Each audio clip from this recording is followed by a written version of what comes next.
መደመራዊ የፍጥነት መንገድ ይደርሳል አይደርስም፣ ይቻላል አይቻልም በሚል መላምትና ግራ መጋባት ውስጥ መቆየት ሳይሆን ከዚያ የወጣ በውጤት የሚገለጥ ፍጥነትን ማረጋገጥ ነው።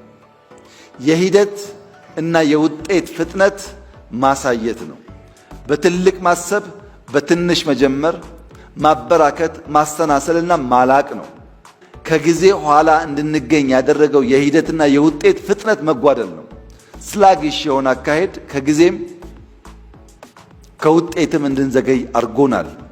ጊዜ ተሻግሮ አለማሰብ፣ ለነገ አለመዘጋጀት፣ ለትውልድ አለማቆየት። ሰርገኛ መጣ በርበሬ ቀንጥሱ፣ አስፋልት ከሆነ ሽሮ ፈሰስ።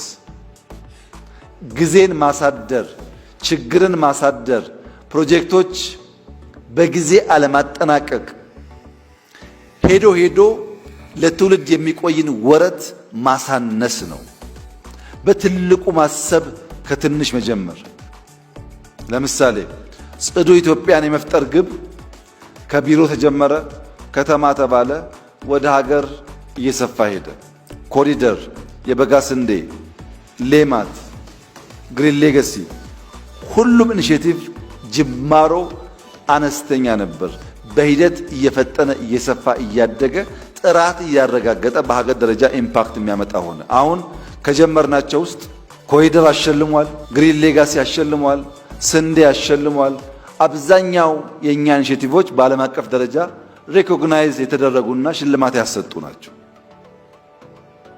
ናቸው። ለምን?